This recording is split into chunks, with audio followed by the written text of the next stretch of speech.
नमस्कार दोस्तों, मेरा नाम है विवेक और आप देख रहे हो एग्जाम से हेड यूट्यूब चैनल, जहां पे आपको रोजाना 2 लेटेस्ट गवर्नमेंट जॉब के बारे में बताया जाता है।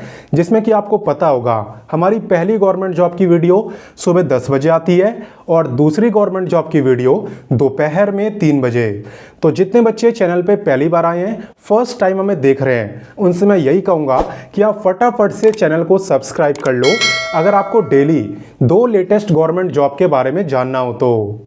बाकी चलिए सीधा बात करते हैं आज के गवर्नमेंट जॉब की। यहाँ पे दोस्तों अगर आपने 10वीं कर रखी है, ITI करा हुआ है या फिर आप 12वीं पास हैं, आप दोनों पे बहुत अच्छा मौका है परमानेंट सेंट्रल गवर्नमेंट जॉब लेने का। और ऐसा नहीं है कि सिर्फ 12वीं पास ही अप्लाई करेंगे, ग्रेजुएट पोस्ट ग्रेजुएट भी अप्लाई कर सकते हैं। और अच्छी बात यह है कि बहुत सारे लोग तो बिल्कुल फ्री में अप्लाई कर सकते हैं, उनकी कोई फीस भी नहीं लगेगी। तो आप बस वीडियो को एंड तक देखो, बाकी सेंट्रल गवर्नमेंट जॉब की A to Z सारी इंफॉर्मेशन मैं आपको दूंगा और साथ ही साथ अप्लाई करना भी सिखाऊंगा। तो इस बात पे वीडियो को एक लाइक करना तो बनता है ताकि मैं और ऐसी गवर्नमेंट जॉब लेके आऊं।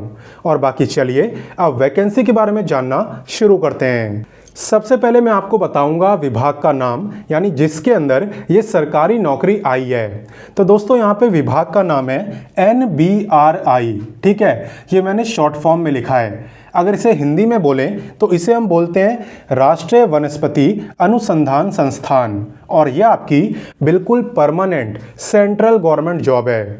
ठीक है, तो चलिए बात करते हैं यहाँ पे इंपॉर्टेंट डेट्स की, यानी अप्लाई डेट्स की। आवेदन की अगर बात करें तो वैकेंसी बिल्कुल लेटेस्ट है। इसके जो फॉर्म है वो आप 3 मई से भर सकते थे। ठीक है, लास्ट डेट की बात करें तो फॉर्म भरने की लास्ट डेट है 2 जून। फॉर्म भरने की जो फीस है वो भी आपको यहाँ पे 2 जून तक देनी होगी। एंड बात करें कि आपका एग्ज़ाम कब होगा, तो ऑफिशियली कोई भी एग्ज़ाम की डेट अनाउंस नहीं करी गई है, लेकिन अगर मैं आपको एक्सपेक्टेड बताऊं, अपने एक्सपीरियंस के अकॉर्डिंग बताऊं, तो यहाँ पे आपका जो एग्ज़ाम है वो अगस्त मंथ में हो सकता है। तो आपको यही मान के चलना है कि अगस्त मंथ में एग्ज़ाम है और इसी हिसाब से आपको तैयारी करनी है। क्लियर? तो चलिए आगे बढ़ते हैं और जानते हैं इसकी क्वालिफिकेशन। बात करें यहाँ पे एलिजिबिलिटी की, यानी क्वालिफिकेशन की, तो यहाँ पे 2 टाइप के लोगों के लिए पोस्ट आई है। यानी एक ऐसे बच्चे जिन्होंने 10वीं कर रखी है प्लस उन्होंने ITI करा हुआ है। तो मैं बता दूं कि ITI के अलग अलग ट्रेडों में वैकेंसी आई है। जैसे कि यहाँ पे अगर आपने ITI करा है ट्रैक्टर मैकेनिक में, लेबोरेटरी असिस्टेंट में, गार्डनर में, कोपा में, इलेक्ट्रीशियन में, फीटर में, प्लम्बर में या फिर हाउस कीपिंग में, इनमें से किसी भी ट्रेड में अगर आपने ITI करा हुआ है देन आप इस गवर्नमेंट जॉब के लिए अप्लाई कर सकते हो। आपकी जो पोस्ट का नाम है वो है टेक्नीशियन। ठीक है, वहीं पे बात करते हैं आप 12वीं पास वालों की। अगर आप 12वीं पास हैं, फिर आपने चाहे 12वीं साइंस से करी हो, कॉमर्स से करी हो या आर्ट से करी हो, इट डजेंट मैटर। अगर आप 12वीं पास हैं तो आप GSA के लिए अप्लाई कर सकते हैं, यानी जूनियर सेक्रेटरीट असिस्टेंट। आपको पता ही होगा, इसे हम हिंदी में बोलते हैं कनिष्ठ सचिवालय सहायक। तो इसके अंदर जो क्वालिफिकेशन मांगी है वो मांगी है मात्र 12वीं पास। क्लियर? तो चलिए आगे बढ़ते हैं। अब मैं आपको बताता हूं सैलरी के बारे में। यहाँ पे मैं बता दूं कि टेक्नीशियन और GSA दोनों की सैलरी बिल्कुल सेम है। यहाँ पे आपका जो बेसिक पे है वो है 19,900 प्लस आपको HRA मिलेगा, DA मिलेगा और भी काफ़ी सारे अलाउंसेस मिलेंगे जो भी एक सेंट्रल गवर्नमेंट जॉब में मिलते हैं। तो कुल मिला के आपकी जो सैलरी है वो 41,000 से भी ज़्यादा रहेगी। बिल्कुल एग्जैक्ट सैलरी आपको स्क्रीन पे दिख रही होगी, इतनी ही सैलरी आपको यहाँ पे पर मंथ मिलने वाली है, वो भी स्टार्टिंग में। और क्योंकि ये गवर्नमेंट जॉब है तो हर साल आपकी सैलरी थोड़ी बहुत बढ़ती भी रहेगी। तो चलिए आगे बढ़ते हैं और इसकी बाकी जानकारी लेते हैं। अब दोस्तों मैं आपको बताता हूँ एज लिमिट के बारे में। तो यहाँ पे सबसे पहले मैं आपको बता दूँ कि आपकी जो एज है ये काउंट होगी 2 जून से। ठीक है, 2 जून आपकी फॉर्म भरने की लास्ट डेट भी है। तो अगर 2 जून को आपकी जो एज है वो 18 से 28 साल के बीच में रहेगी तब आप इस वैकेंसी में अप्लाई कर सकते हो, अदरवाइज नॉट। और ये जो एज लिमिट मैं आपको बता रहा हूँ ये मैं बता रहा हूँ जनरल कैटेगरी वालों के लिए। अगर आप रिजर्व कैटेगरी में आते हो तो आपको अलग से एज में रिलैक्सेशन भी मिलेगा। तो चलिए इसके बारे में भी मैं आपको बता देता हूँ।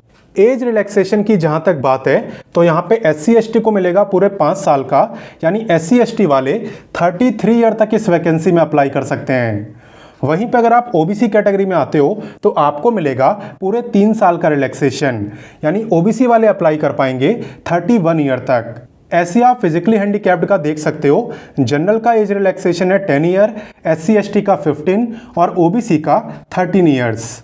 हालांकि मैं बता दूं कि रिलैक्सेशन वही ले पाएगा जो अपनी कैटेगरी में अप्लाई करेगा। ऐसा भी हो सकता है कि आपकी कैटेगरी की वैकेंसी ना हो, उस केस में आपको जनरल कैटेगरी में अप्लाई करना पड़ेगा। ठीक है, अगर आपको अपनी कैटेगरी की वैकेंसी ना दिखे ना तो आप जनरल कैटेगरी में अप्लाई कर सकते हो। क्लियर? तो चलिए आगे बढ़ते हैं।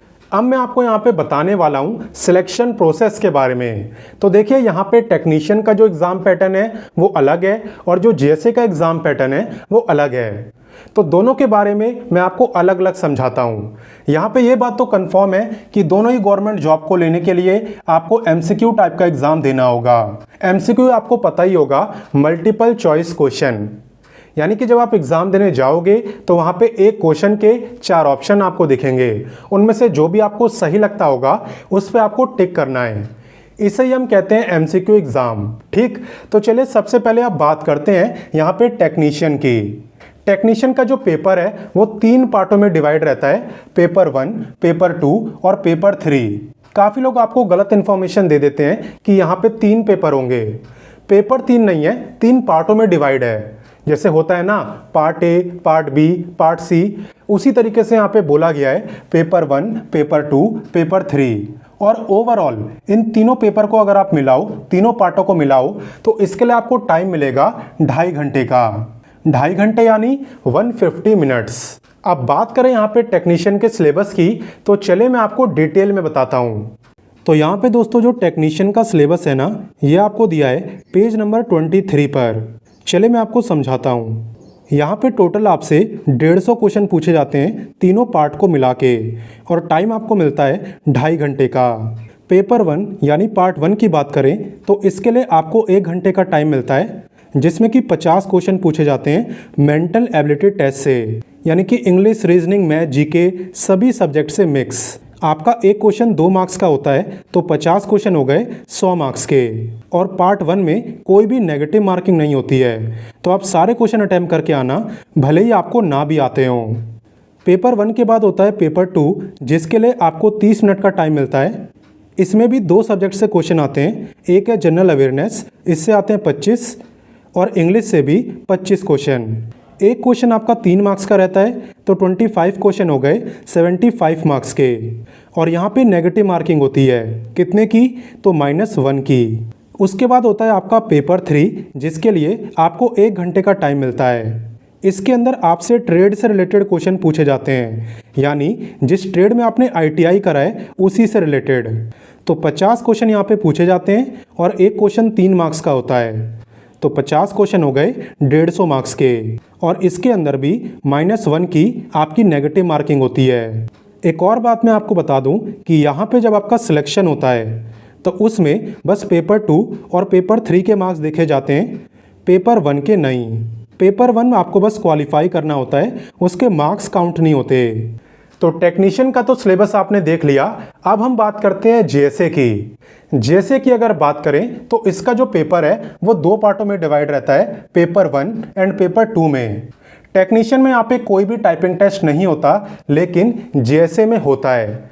GSA के अंदर यहाँ पे आपका टाइपिंग टेस्ट होता है, लेकिन आप पे चॉइस रहती है कि आप इंग्लिश में टाइपिंग टेस्ट देना चाहते हो या हिंदी में। काफ़ी यूट्यूबर्स बोल देते हैं कि दोनों में टाइपिंग टेस्ट देना होता है, बट ऐसा बिल्कुल नहीं है। मैं बिल्कुल 100% आपको लिख के दे सकता हूँ। यहाँ पे जब आप फॉर्म भी भरोगे तो आपसे पूछा जाएगा कि भाई आपको इंग्लिश में टाइपिंग टेस्ट देनी है या हिंदी में, और फॉर्म भरते टाइम जो लैंग्वेज आप चूज़ करोगे उसी में आपको टाइपिंग टेस्ट देनी होगी, बाद में आप उसे नहीं बदल सकते। ठीक है, तो अगर आप यहाँ पे इंग्लिश चूज़ करते हो तब आपकी जो स्पीड है वो कम से कम होनी चाहिए 35 वर्ड पर मिनट, और अगर आप हिंदी में टाइपिंग करते हो तब आपकी जो स्पीड है वो कम से कम 30 वर्ड पर मिनट होनी चाहिए। तो ये तो बात हुई टाइपिंग टेस्ट की। बाकी चलिए अब मैं आपको इसका सिलेबस समझाता हूँ। बाकी चलिए अब बात करते हैं GSA की, यानी जूनियर सेक्रेटरीट असिस्टेंट की। तो यहाँ पे आपसे टोटल 200 क्वेश्चन पूछे जाते हैं, लेकिन टाइम यहाँ पे भी आपको 2.5 घंटे का ही मिलता है। बात करें यहाँ पे पेपर 1 की, तो इसके अंदर आपसे 100 क्वेश्चन पूछे जाते हैं और इसे करने के लिए टाइम आपको मिलता है 90 मिनट का। यहाँ पे भी जो क्वेश्चन है वो मेंटल एबिलिटी टेस्ट से होते हैं, यानी सभी सब्जेक्ट से मिक्स। एक क्वेश्चन आपका 2 मार्क्स का होता है, तो 100 क्वेश्चन हो गए 200 मार्क्स के। और इसके भी अंदर पेपर 1 में कोई भी नेगेटिव मार्किंग नहीं होती। पेपर 1 के बाद आपको पेपर 2 करना होता है, जिसके लिए आपको टाइम मिलता है पूरे 1 घंटे का। इसके अंदर आपसे टोटल 100 क्वेश्चन पूछे जाते हैं, 50 जनरल अवेयरनेस से और 50 इंग्लिश से। तो यहाँ पे आपका जो एक क्वेश्चन है वो 3 मार्क्स का रहता है, तो 50 क्वेश्चन हो गए 150 मार्क्स के। और यहाँ पे नेगेटिव मार्किंग भी होती है -1 की। और इसके सिलेक्शन की अगर बात करें तो इसके अंदर बस पेपर 2 के मार्क्स काउंट होते हैं, पेपर 1 के मार्क्स इसमें भी काउंट नहीं होते। तो मैंने आपको टेक्नीशियन और जीएसए दोनों का यहाँ पे एग्ज़ाम पैटर्न और सिलेबस बता दिया। तो चलिए अब आगे बढ़ते हैं। अब बात करते हैं यहाँ पे एप्लीकेशन फ़ीस की। तो फीस जो है वो आपकी कैटेगरी के ऊपर डिपेंड करती है। और आपको याद होगा मैंने स्टार्टिंग में ही बोला था कि यहाँ पे कुछ लोग तो बिल्कुल फ्री में अप्लाई कर सकते हैं, और अभी भी मैं आपसे यही कह रहा हूँ। देखो यहाँ पे अगर आप जनरल ओबीसी या ईडब्ल्यूएस में आते हो तब आपकी जो फीस है वो है 500 रुपये, और ये भी सिर्फ मेल कैंडिडेट्स को देनी है और किसी को नहीं, ओनली मेल को। वहीं पे अगर आप SC ST फिजिकली हैंडीकैप्ड या एक्स सर्विसमैन हो देन आप बिल्कुल फ्री में अप्लाई कर सकते हो। और भाई अगर आप फीमेल हो तब तो आपसे कोई कैटेगरी पूछ ही नहीं रहा, क्योंकि यहाँ पे सभी फीमेल बिल्कुल फ्री में अप्लाई कर सकती हैं। क्लियर? तो चलिए अब मैं आपको अप्लाई करना भी सिखा देता हूँ। अप्लाई करने के लिए सबसे पहले आप वीडियो के डिस्क्रिप्शन में जाना, क्योंकि वीडियो के डिस्क्रिप्शन में मैंने आपको अप्लाई का लिंक दिया है, तो उस पर आपको क्लिक करना है। और उसके बाद आपको क्या करना है, चलिए वो मैं आपको करके दिखाता हूँ। तो वीडियो के डिस्क्रिप्शन में मैंने आपको अप्लाई का लिंक दिया है। जैसे आप उस पर क्लिक करोगे तो आपके सामने यही पेज ओपन होगा जो अभी आपको स्क्रीन पे दिख रहा है। यहाँ पे मैं बता दूँ कि आप चाहो तो यहाँ से भी नोटिफिकेशन डाउनलोड कर सकते हो, जस्ट आपको इस पर क्लिक करना है। बाकी चलिए मैं आपको अप्लाई करना सिखाता हूँ। यहाँ पे आप 3 स्टेप को फॉलो करके बहुत आराम से अप्लाई कर सकते हो। सबसे पहला स्टेप है रजिस्टर करना। यहाँ पे आप देख रहे हो रजिस्टर ऑनलाइन करके ऑप्शन है, तो इस पे आपको क्लिक करना है और अपना रजिस्ट्रेशन करना है। जब आप रजिस्ट्रेशन कर लो उसके बाद आपको यहाँ पे लॉगिन करना होता है, क्योंकि लॉगिन करने के बाद ही यहाँ पे आप कंप्लीट फॉर्म को भर पाते हो और सबमिट कर पाते हो। और उसके बाद स्टेप 3 यानी सबसे आखिरी स्टेप में आपको फ़ीस की पेमेंट करनी होती है। क्लिक हेयर पे क्लिक करके आप फीस की पेमेंट कर सकते हो। तो चलिए एक बार मैं आपको सबको ओपन करके भी दिखा देता हूँ। जैसे कि सबसे पहले बात करें रजिस्टर की, तो इस पर आप क्लिक करना। इस पर क्लिक करने के बाद आपके सामने ये पेज ओपन होगा और यहाँ पे आपको नीचे की तरफ आना है और सबसे पहले आई एग्री पे क्लिक करना है। अब आप देख सकते हो इस पर क्लिक करके आप यहाँ पे रजिस्ट्रेशन कर सकते हो। एडवर्टीज़मेंट नंबर आपका सिर्फ एक ही है 1/2025। ऐसे ही जब आपका रजिस्ट्रेशन हो जाए उसके बाद आना स्टेप 2 में और आपको क्लिक करना है ऑनलाइन एप्लीकेशन पर। तो लॉगिन करने के लिए आपको यहाँ पे यूज़र आईडी डालनी होती है, यानी कि वो ईमेल जिससे आपने रजिस्टर करा था। उसके बाद ये डाल देना और एडवर्टीज़मेंट नंबर मैंने आपको बताया ही 1/2025। देन यहाँ पे सेम कैप्चा डाल के साइन इन पे क्लिक कर देना और उसके बाद आप कंप्लीट फॉर्म को भर पाओगे। और इस बीच आपको कोई दिक्कत आती है, कुछ नहीं समझ आता, तो आप कमेंट करके मुझसे पूछ भी सकते हो। तो यहाँ पे दोस्तों आपका ये जो NBRI विभाग है ना, यह है आपका लखनऊ में। लखनऊ आता है उत्तर प्रदेश के अंदर। तो लखनऊ आपकी जॉब लोकेशन रहने वाली है और आपका जो एग्ज़ाम सेंटर है वो भी आप यही मान के चलो कि लखनऊ ही रहेगा। तो अगर आप लखनऊ एग्ज़ाम देने जा सकते हो देन आप इस गवर्नमेंट जॉब में अप्लाई कर सकते हो। ये तो मैं ऑलरेडी बोल चुका हूँ कि आप अदर स्टेट से भी अप्लाई कर सकते हो। ऐसा नहीं है कि सिर्फ यूपी वाले करेंगे, कोई भी कर सकता है। तो उम्मीद करता हूँ ये गवर्नमेंट जॉब आपको पसंद आई होगी और अब आपका काम है इस वीडियो को ज़्यादा से ज़्यादा शेयर करने का। ठीक है, अपने हर दोस्तों के साथ शेयर कर दो जो भी कम से कम 12वीं पास हो या जिन्होंने ITI करा हो, ताकि यार वो भी इस मौके का फ़ायदा उठा पाएँ। और साथ ही में अगर आपको मेरे समझाने का तरीका अच्छा लगा तो वीडियो को लाइक भी करना, क्योंकि आपको पता है आपका एक लाइक करना मुझे 10 गुना मोटिवेशन देता है। तो चले मिलते हैं आपसे नेक्स्ट वीडियो में फिर एक नई गवर्नमेंट जॉब के साथ, और तब तक के लिए जय हिंद, जय भारत।